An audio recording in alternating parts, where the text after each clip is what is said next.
Hello, everyone, and welcome back. This is going to be the first of kind of a mini series I'm going to do on the history of early Christianity. I'm currently teaching a class. I can't remember what I did with my book. I'll link the book in the description of this video. I'm currently teaching a class on the history of early Christianity using a book by the church historian Justo Gonzalez called The Story of Christianity. So I'm going to do a mini series based off of corresponding chapters in the book. Hopefully, I'll also get in some experts on early church history to come and talk.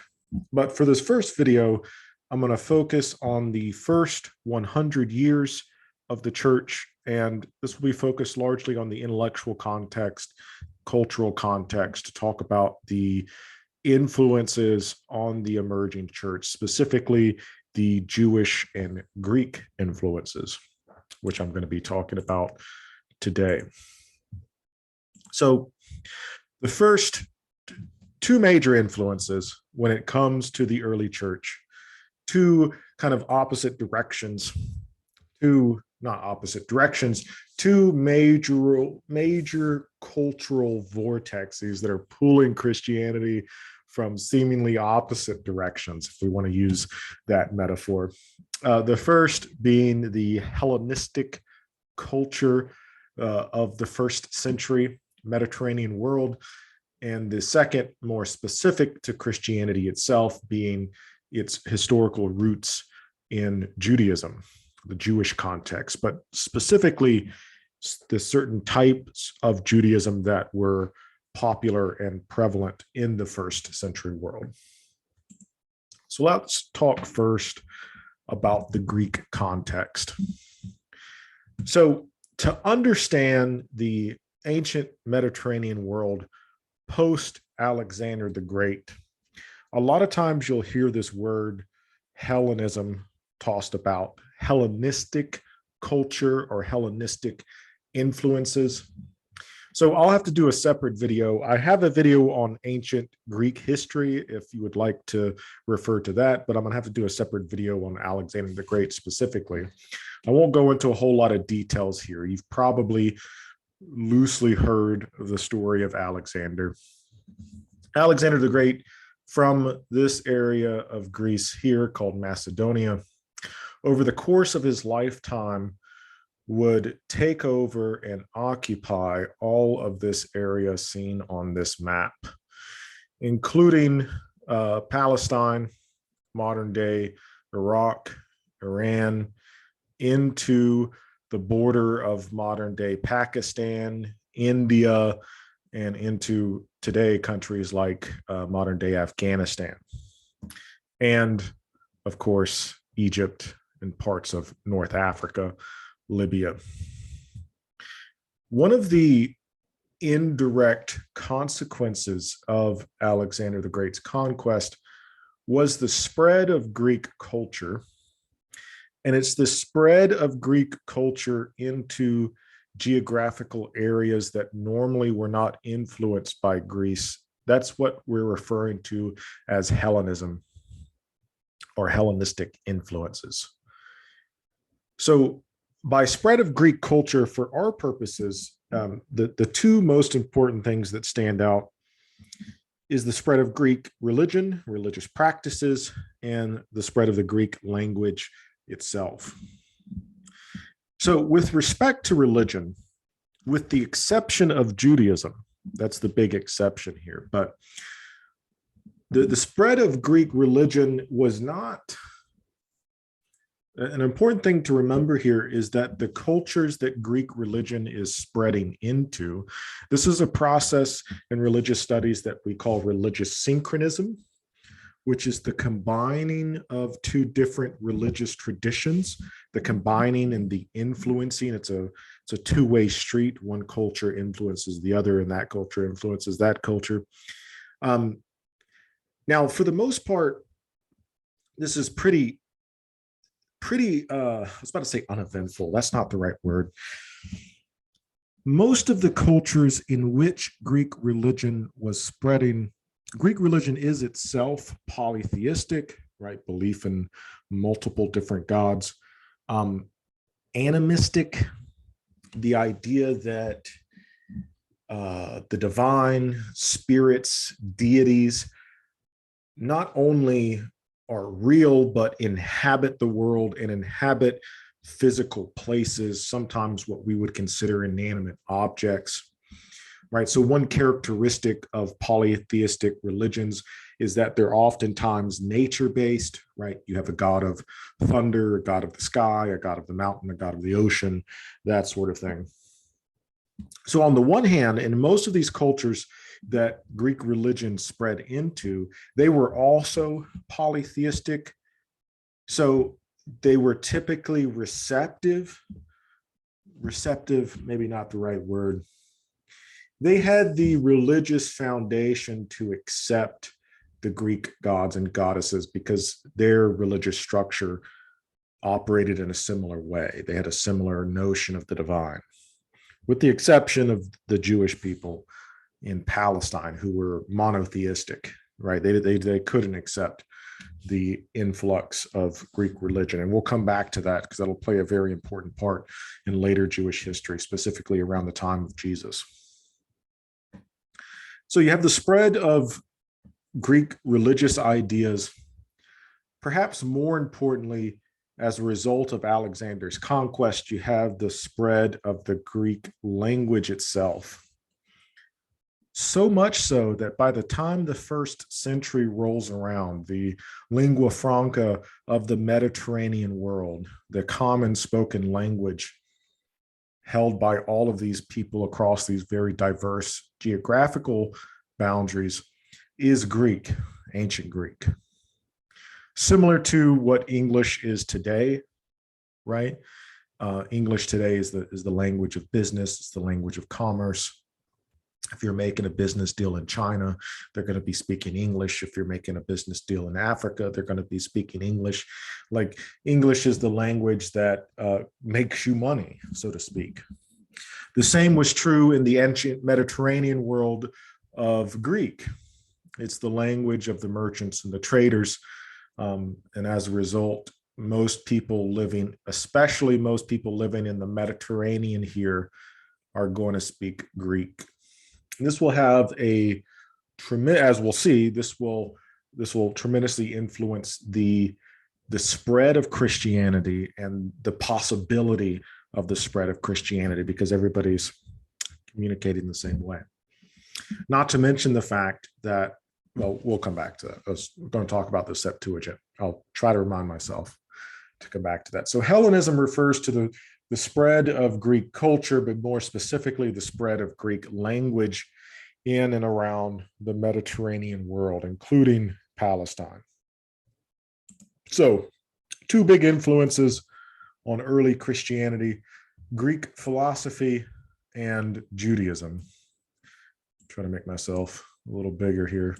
Greek philosophy and Judaism. Now, by the time of the 1st century, there are 4 major schools of Greek philosophy. Now, I'm going to back up a little bit and say that when we're talking about Greek philosophy, it's easy to forget. So philosophy nowadays is a course that you may or may not have to take in college. And eventually you get the crazy person such as myself that decides to major in it and maybe even teach philosophy to his unsuspecting students, right?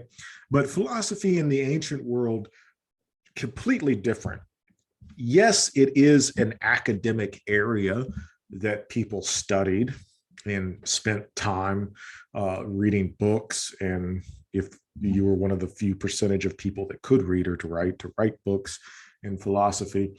But philosophy in the ancient Greek world was also more akin to what we would see as a religion today.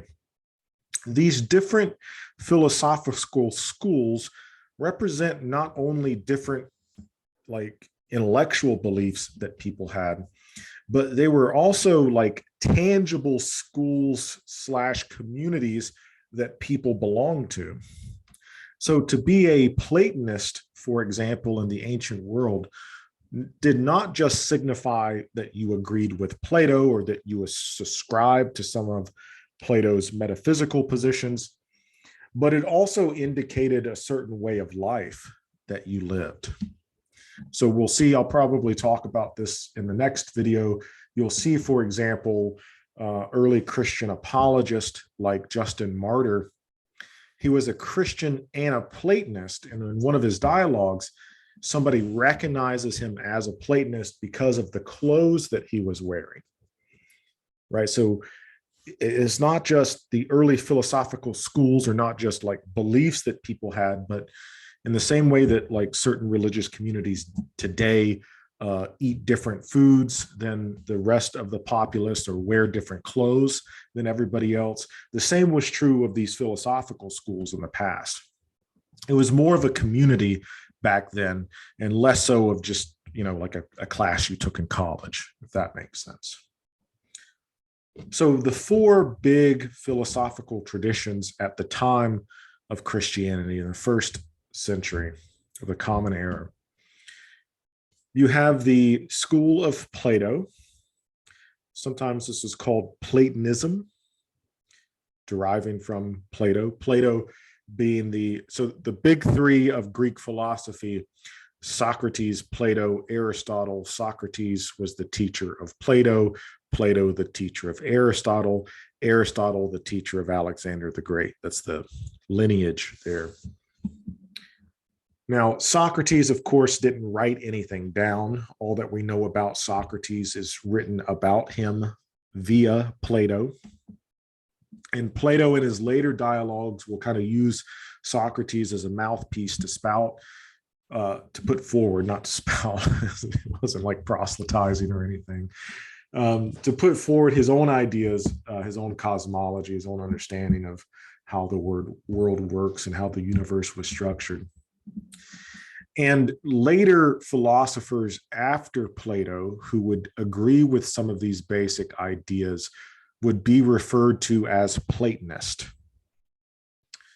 You would have Greek Platonist, Jewish Platonist, Christian Platonist, eventually Islamic Platonist. This was to signify their certain philosophical position. Now, one of the most powerful ideas that would come out of Plato's writing, and that in many ways is still with us today, is this idea that, and this is probably best represented in an allegory that Plato gives in his Republic. It's called the allegory of the cave. And that's this idea that the world as we see it is a shadow or a false representation of what's truly real. The real world kind of lies beyond this world.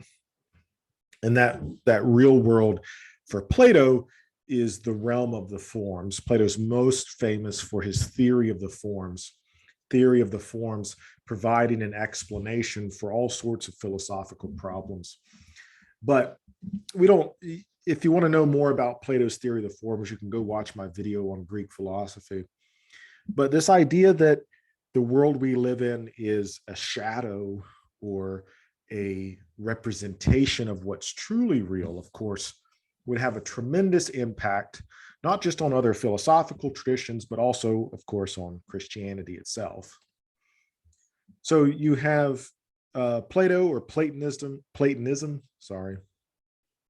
You have Aristotle. So Plato was the teacher of Aristotle.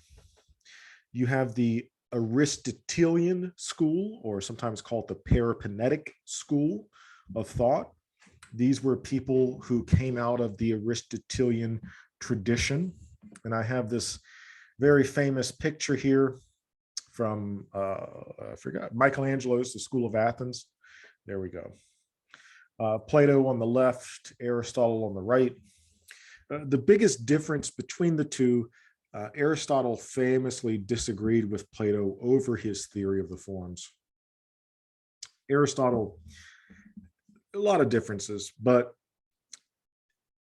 schools of thought, Plato would be more influential in the earlier part of Christian history. This is a very rough outline. Second, third, fourth, fifth century, Plato's a big influence. 6th through 12th century, Aristotle is going to be a bigger influence. Aristotle is going to be a bigger influence on later Christian theologians, especially of what we call the Middle Ages. St. Thomas Aquinas, for example, a huge Aristotelian. Aquinas would famously just refer to Aristotle as the philosopher. If you read the Summa, Aquinas' Summa Theologica, he just talks about the philosopher. He's talking about Aristotle. But Aristotle, less of an emphasis on the forms as a form of explanation for cosmology. Aristotle's going to develop his own cosmology and physics that are going to be influential in the Middle Ages, an emphasis on causes. You can also see Aristotle's influence in his, Aristotle's the first to develop logical syllogisms, stuff like that. So the Platonist school, the Aristotelian school, also very popular in the first century, is Stoicism and Epicureanism. Stoicism and Epicureanism. These two schools of thought are very closely related. There's going to be some key differences here, but I wanted to focus on these a little bit because specifically in the Christian New Testament, in the book of Acts, is one of the very few references that we have in the Bible directly to Greek philosophy.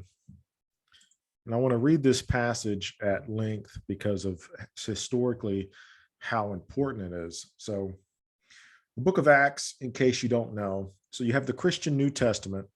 First 4 books of the Christian New Testament are referred to as the Gospels: Matthew, Mark, Luke, and John. This is followed by the book of Acts. So the Gospels largely focused on the life, ministry, death, and resurrection of Jesus. The book of Acts takes place after Jesus has been resurrected, but its focus is mostly on the establishment of the early church by the apostles and eventually by Paul, who's later confronted by and converted by the resurrected Christ. So this is describing Paul's ministry. Now, Paul and the early disciples we'll talk about this a little bit later, would eventually expand from Jerusalem, Palestine, mostly further into the Greek-speaking world. And in the book of Acts, we see the apostles reach Greece itself. And this sermon that Paul gives takes place in Athens. And it's in Athens that Paul will meet some of these Greek philosophers. I'm going to go ahead and read this. And if you want to follow along, it's Acts 17, verses 16 through 28. This is the NIV, I believe. While Paul was waiting for them in Athens, he was greatly distressed to see that the city was full of idols, those idols being statues and shrines to the other Greek gods and goddesses. So he reasoned in the synagogue. Sorry, I'm going to be stopping a lot here.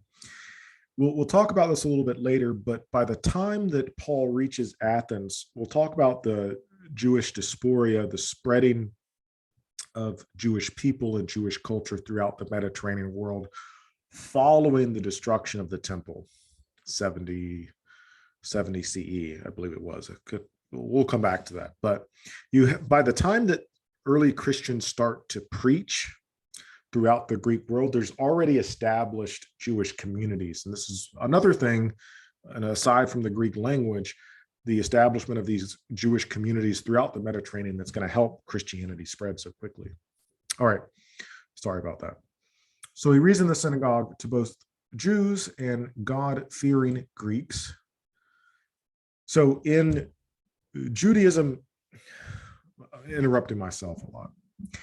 So within ancient Judaism, like most primal religions, starts off as a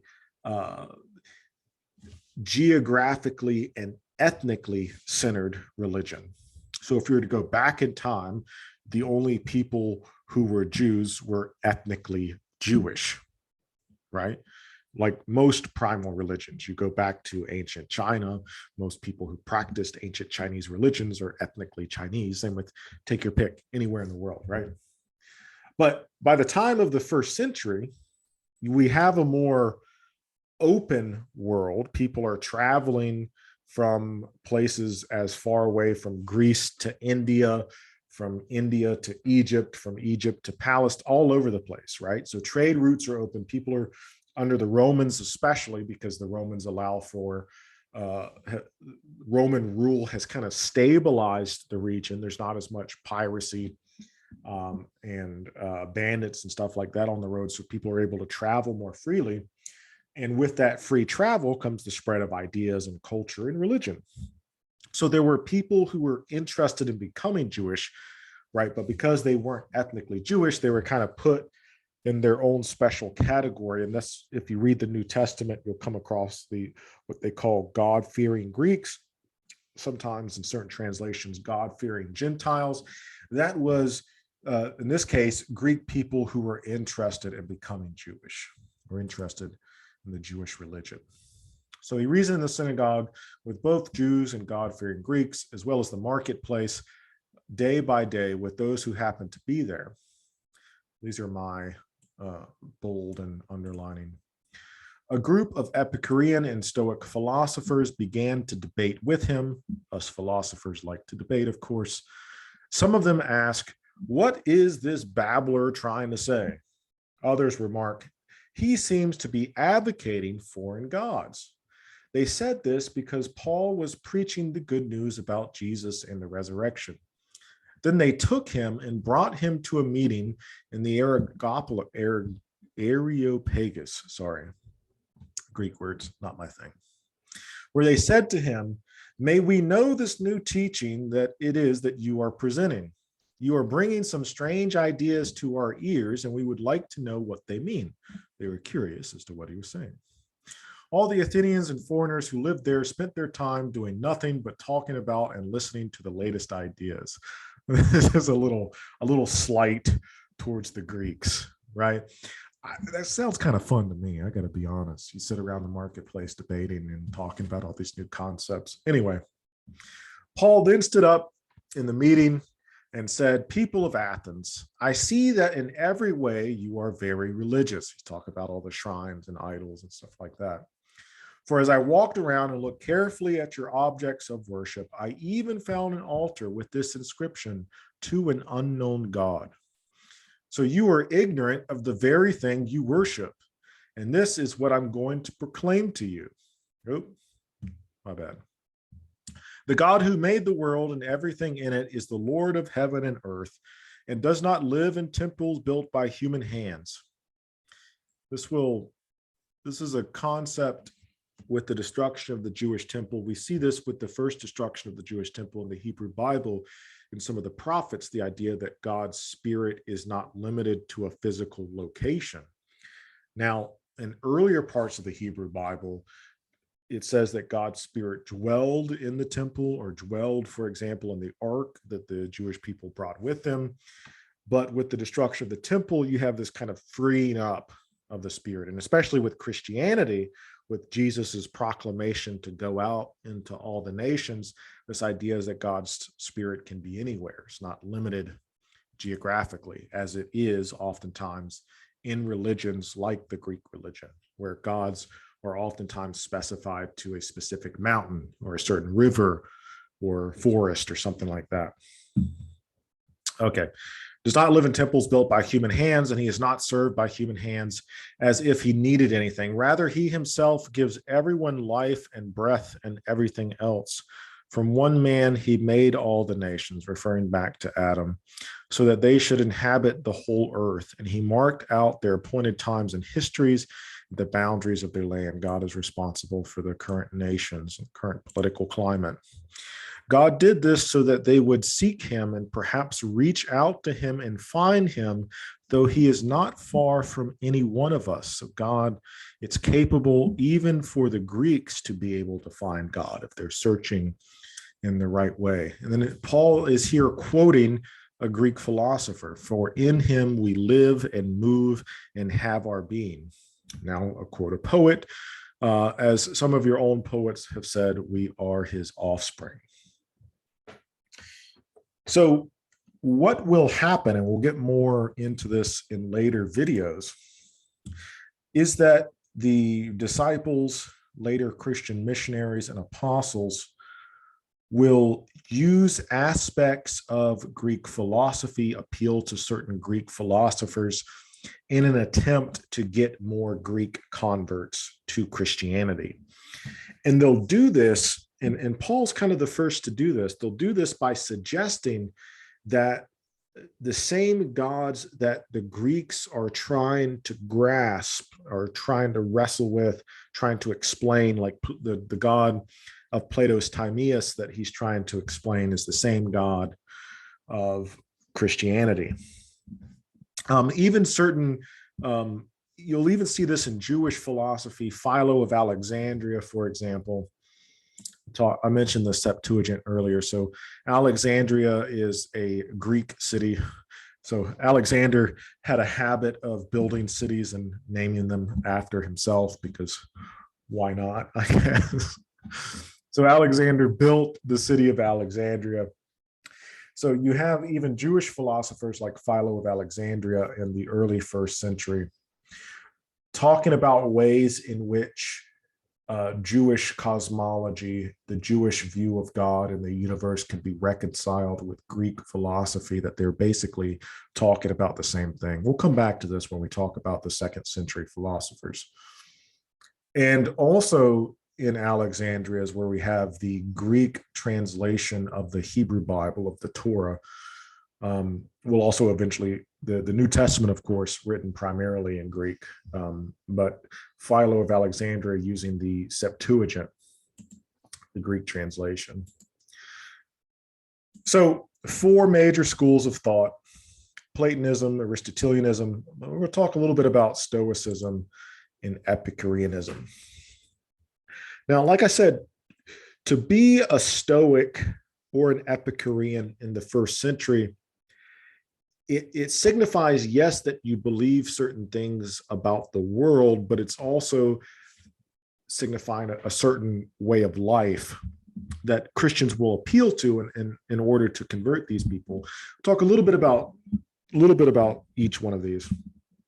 So I have a couple of quotes here by some Stoic philosophers. The first is dealing more with cosmology, the second dealing more with the Stoic ethic, or Stoic system of ethics. So this first quote: "The universe itself is God, and the universal outpouring of its soul.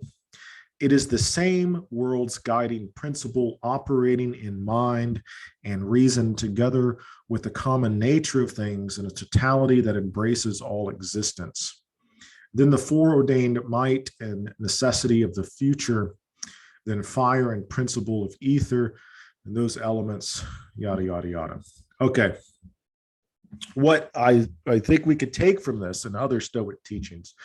So Stoics had this idea that's most closely related to a position that we would call pantheism, that there's no tangible difference between the universe and God.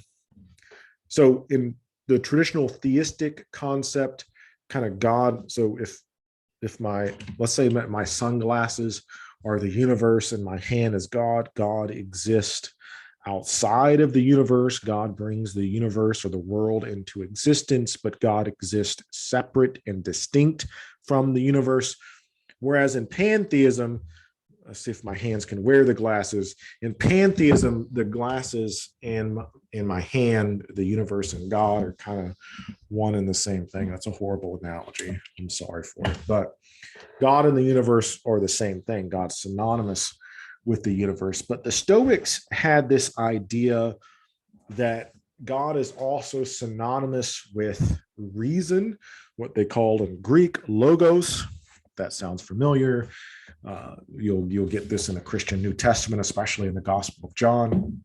But this idea of the logos, this idea that the Stoics had of this pervading reason logic that gives spark to the universe, that gives rise to the universe, is also synonymous with God.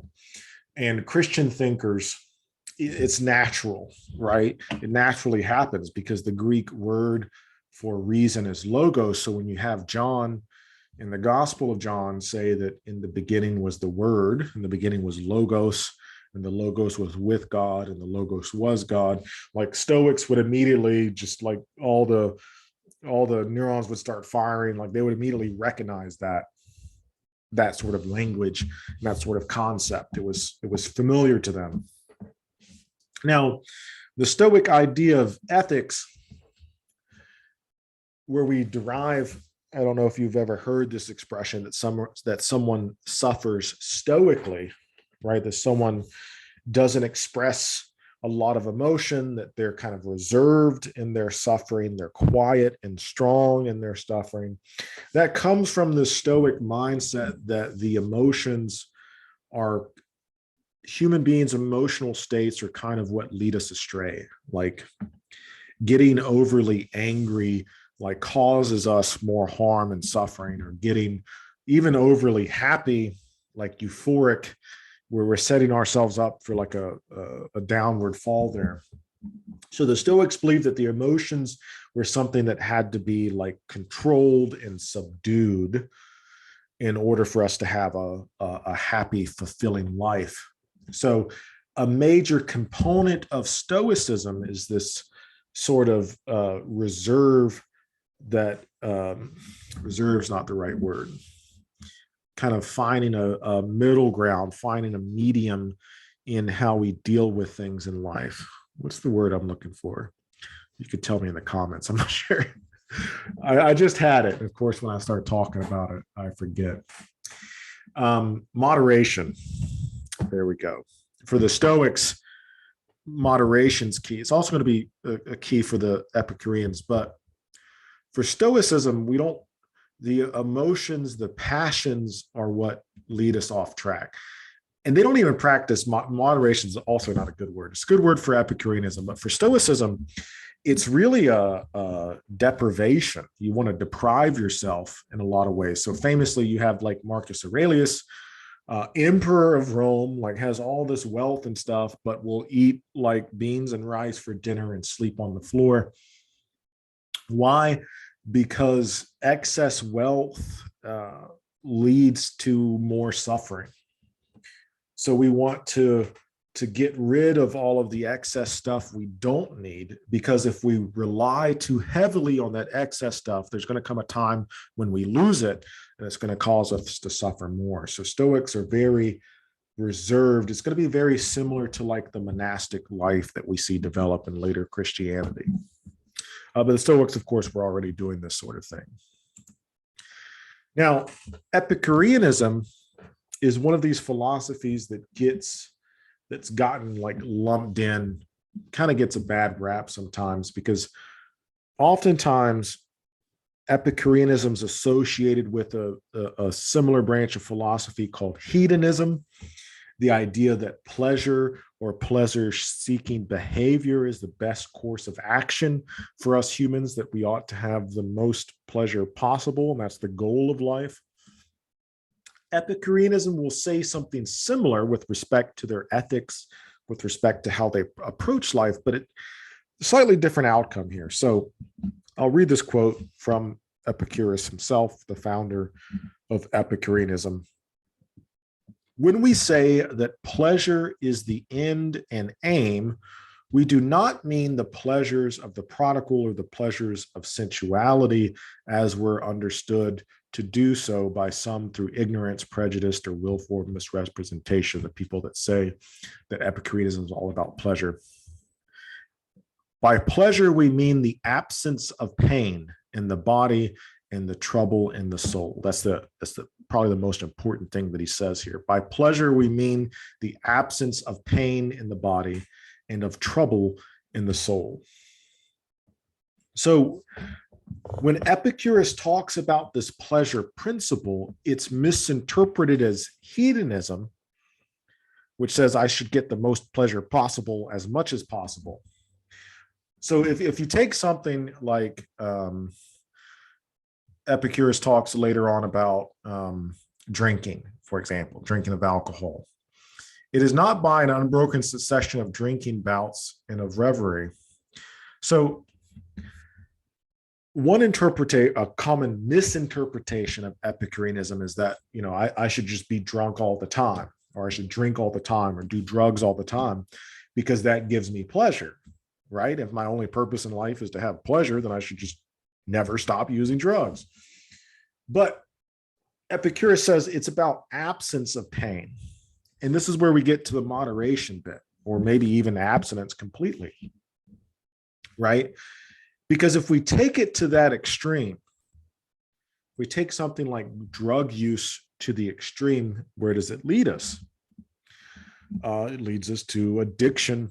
Where does addiction lead us? Addiction leads us to physical harm, right? A deterioration and a breakdown of our basic bodily functions. If you drink alcohol every single day from now for the next 5 years or so, right, you're dealing with a whole host of medical problems, breakdown of the function of the liver, digestive issues, a whole host of things, sleep issues, mental health issues. And so eventually what would happen, although you're drinking all the time and although you're enjoying the physical pleasures of being drunk, the physical problems you're causing yourself are going to start outweighing that. Not to mention the social, emotional problems that are going to come from the effect that using drugs is going to have on your other relationships, right? So it's not that we want as much pleasure as possible, but the key here is that sentence we just read, absence of pain. And in this way, Epicurus, I had a philosophy professor once describe Epicurean philosophy as the white picket fence philosophy. You want the sort of life that you have, like enjoyment of all the basic things. Like, for example, you have your little house on the outskirts of town. Maybe it's by a body of water. It's very relaxing. It's very calming. If you want a family, if you want a husband or a wife, you have a husband or a wife. If you want kids, you can have kids. You can get enjoyment from having kids, but you can also get enjoyment from not having those things. It's about whatever brings you kind of in that pleasure pain balance ratio, what brings you the most pain without cause, what brings you the most pain, what brings you the most pleasure without tipping that balance to cause you more pain. So you want a relaxing, peaceful life. And for this reason, Epicurus advocates for pleasures of the mind, like intellectual enjoyment. All these philosophers, they're philosophers, so they're going to say that the intellectual activity outweighs all the other activity. But that's what Epicurus is really getting at when he's talking about the pleasure principle, is a lack of pain. Okay.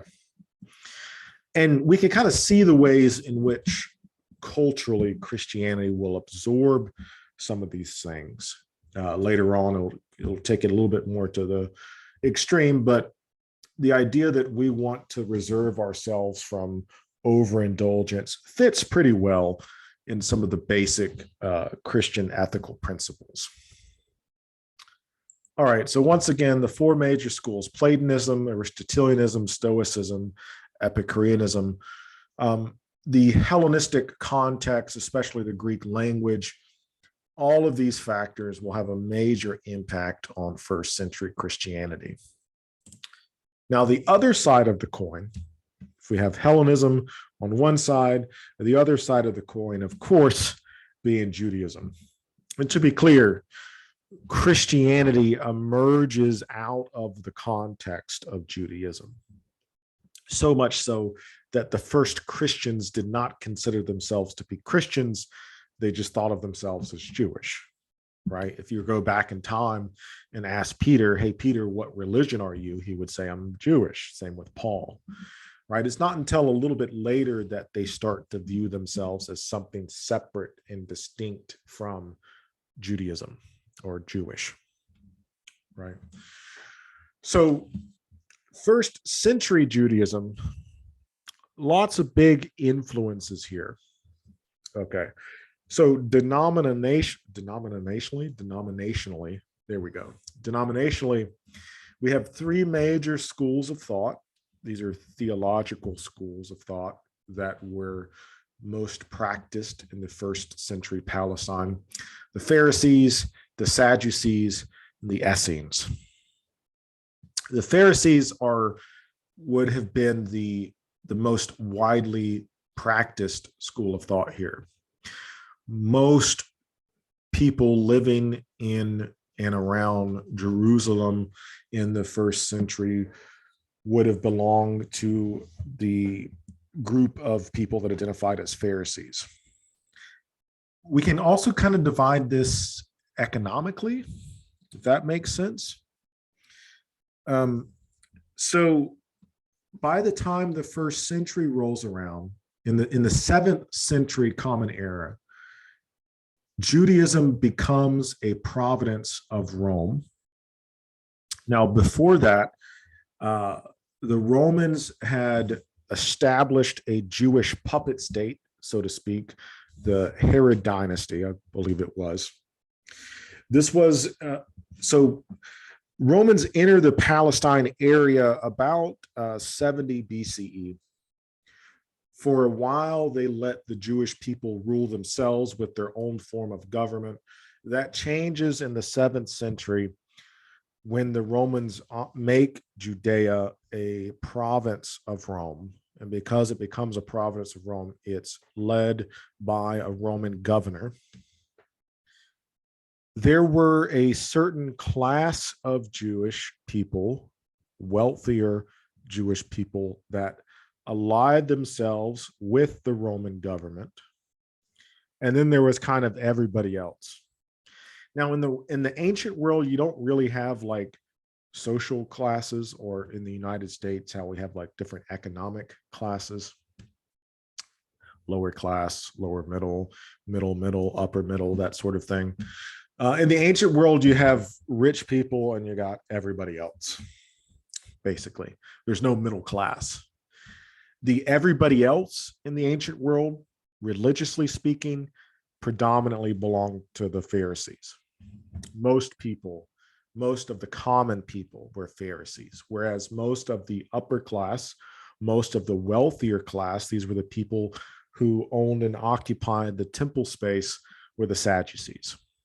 So you can kind of divide it along economic lines. Not to say there weren't theological differences. There were some major theological differences, but there's also an economic boundary that we can draw there. So most people were Pharisees. And the first century Pharisaic, I don't know if that's the plural, first century Pharisee group denomination. The two major popular beliefs were ethical monotheism and eschatological hope. And we'll come back to those, but those were the two big tenets of the Pharisees. The Sadducees, like I said, primarily consisting of the upper class of the Jewish people, those who were most in line with Roman rule and authority. The Sadducees took a more, within Pharisee theology, there was, with the ethical monotheism, there was also a belief in angels and demons and miracles. The Sadducees tended not to believe in those things. Both groups placed a heavy emphasis on the law of the Torah, but with the Pharisees, you had all of these other kind of extra Torah beliefs about Jewish cosmology. And that's kind of the big difference. And you have the Essenes. This was a very small group of people, more similar to the Pharisees. The Essenes, now eschatology is the belief, is the study of the end of the world within a religious context. Eschatological hope is belief in like a resurrection of the dead or resurrection of the body come end of the world time. The Essenes were a group who believed that the world was ending but they believed that it was ending like during their day, like now. And so they were a group of Jewish people who withdrew from society and formed their own small communities in an attempt to preserve their writings and teachings, and the writings and teachings of the Torah. They wrote out a lot of the Torah onto parchment, onto the paper that's pictured here, and sealed it away. And this is where we get the finding of the Dead Sea Scrolls, for example, where because of the Essenes who felt like because of the world was ending, they had to save their writing. So those are the three big groups: the Pharisees, the Sadducees, and the Essenes. I want to talk a little bit about the popular theological concepts of the day. Ethical monotheism was the belief in the God of the Hebrew Bible, and the belief that the God of the Hebrew Bible wanted us to live in a certain way. Now, for the Pharisees, that meant a very strict adherence to Jewish law and custom, as outlined in Exodus and Deuteronomy. Now, Christians would also adopt this, but we'll talk about Jesus' relationship with the law probably in the next video. But Christians would depart from a very legalistic reading of the Torah, but you still have this emphasis on like good deeds being done, not necessarily the deeds themselves, but the belief behind it. So we have this, I didn't put where this is from, Matthew. I want to say it's Matthew. You could tell me though. NIV translation. Hearing that Jesus had silenced the Sadducees, the Pharisees got together. One of them, an expert in the law, tested him with this question. So the Pharisees very concerned with how we live the law and how the law is practiced. So when you read the New Testament and Jesus, for example, like picks a fruit on the Sabbath or like heals people on the Sabbath and people get really upset, those people that are getting really upset are oftentimes the Pharisees. Why are they so upset? Because they're very concerned with keeping the law to a T. So they tested him and asked him, "Teacher, which is the greatest commandment?" Right? We have this 300 plus laws, which is the best one. Jesus replied, "Love the Lord your God with all your heart, with all your soul, with all your mind. This is the first and greatest commandment. The second is like it. Love your neighbor as yourself. All the law and the prophets hang upon these two commandments." So Jesus will depart, and early Christians will depart from the Pharisees a little bit in that they're moving away from that more legalistic interpretation of the law, saying exactly what you can and cannot do, and trying to embody more of what they'll call the spirit of the law. Now, Pharisees, when I say eschatological hope, a common teachings of the Pharisees was the bodily resurrection of the dead during the end times. So the belief was that the world was coming to an end, and historically, if you want to put yourselves in the mindset of these people, and if we want to ask ourselves, well, why was this such a popular belief? Why were there groups of people at this time running around saying that the world was ending? You need to look no further than the Roman occupation. This was a very tumultuous political atmosphere. The Romans had just occupied Palestine not even 100 years prior. They had set up this puppet government that a lot of people were unhappy with. And throughout that 100-year period, there would be several Jewish-led revolts against Roman occupation. So the idea that the world was ending was not that far off an idea for the Jewish people, because they had recently been occupied by a foreign invader who was challenging basic aspects of their culture. So for them, it did seem like the world was ending or the world was about to end. But for the Pharisees, belief in the end of the world also brought with it belief in a bodily resurrection of deceased people. This would be taken up by early Christians. Throughout the New Testament, especially in Matthew, you have a lot of teachings from Jesus about the end of the world. I won't read this, but this is just an example. It's throughout the New Testament, and especially, of course, once you get to like the book of Revelation, it's about the end times. Okay. Now, with the Jewish influence, another major historical event that happens is the destruction of the Second Temple by the Romans in 70 CE. Now, I talked about before how this was a very, there was a lot of conflict. It was a very tenuous relationship between the Romans and the Jewish people.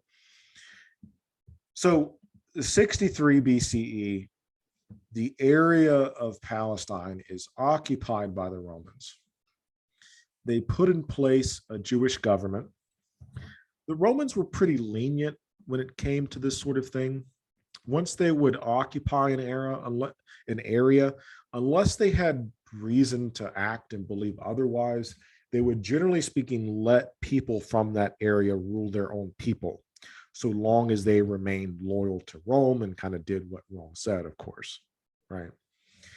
This included pretty, now when I say tolerant in the ancient world does not mean what we think of tolerant. Today, when I say somebody's tolerant, I might mean that they're accepting of a person's religious or sexual identity, or a person's political identity, right? Tolerant in the ancient world was a much stricter meaning. The Romans were tolerant in that they, generally speaking, allowed people to continue to practice their own religious and cultural traditions. The caveat there, so long as it didn't interfere with their allegiance to Rome. And what happens in the case of the Jewish people, Rome occupies the area. For the most part, they're content to allow the Jewish people to practice their own religion, but they didn't know that that religion was so emphasized monotheism. And this became a problem because one of the traditions that Rome would often institute to kind of get political stability in these polytheistic cultures is that they would ask the people to make an offering or prayer or sacrifice to the current Roman emperor who they believed had obtained godhood. Now, for most polytheistic peoples, that's cool. Not too big of a deal. I mean, politically, yeah, you're being occupied by somebody, and then that same person's asking you to pray to their emperor from that angle. But theologically, if I come from a tradition that has polytheism and that there's, probably other gods I haven't known of before, then you fit right in. Now, for the Jewish people, who are inherently monotheistic, for a Roman governor to come in and to put up an altar to the Roman emperor, you could see why that would be problematic. So in 66 CE, we have the first Jewish revolt. You have a group of religiously motivated Jews who take Jerusalem back from the Romans, who occupy the inner city via force. They physically kicked out the Romans, occupied the center of the city, which led to the Roman army being called in, the siege of Jerusalem. And what eventually happened when the Romans made their way into the inner city, not only do they murder and crucify the insurrectionists, the people who were leading the revolt, but they also destroyed the Jewish temple, kind of the source of the problem. And Judaism at the time was heavily temple focused. Unlike the early Christians, the first century Jews, the Pharisees, and the Sadducees believed that the temple in Jerusalem was kind of the theological epicenter of the universe. It's where God's Spirit dwelled. Now, with the destruction of the temple, it led to the spread of Jewish people throughout the Roman Empire, because there was no longer this sort of religious obligation to remain in Jerusalem. Now, to be clear, Jewish people had already spread throughout the Roman Empire prior to that. Because of the first destruction of the temple, these theological ideas were already there, that we didn't have to be geographically limited to the temple. But the second destruction of the temple would no longer wouldn't be rebuilt again. And so it even more added to this idea that we didn't have to be geographically centered in Jerusalem. Now, both of these things taken together, the Jewish diaspora, common Hellenistic culture, would account for why Christianity spread as quickly as it did. What I mean by that, we have the death of Jesus, 50, 60 CE, the New Testament documents, the letters of the New Testament written shortly thereafter, 20, 30 years thereafter, 60, 70, 80 CE. By the end of the first century, there will be Christian communities throughout the Roman Empire. So in a time span of about 50 years, Christianity will spread throughout the Roman Empire. I should have had a better map here, but all throughout the Mediterranean region. Why did it spread so quickly? As we've already seen from the book of Acts, this had to do with the fact that there were Jewish communities already in these areas. So when Paul goes to Athens, he shows up at a Jewish synagogue. Same will be true when the disciples go to Rome, to Egypt, to modern-day Turkey. There are already Jewish communities there. There are already people who are going to be at least a little receptive to their message. And the other major thing is that they all speak the same language. Everybody speaks Greek. So there's no language barrier. We don't have to translate the New Testament into 20 different languages now because everybody's speaking the same language. We translate the New Testament. It's written in, we don't translate it, it's written in Greek. Why is it written in Greek? Because that's what everybody's speaking. And what we'll talk about, the final thing that we'll talk about in the next video, is the spreading of the Gospels to the Gentiles. This was a theological decision that was made by the apostles, that they wanted to preach not just to Jewish people, but also to Greek people. All right. Well, hope you enjoyed that. By all means, let me know if you have any questions, and I'll see you next time.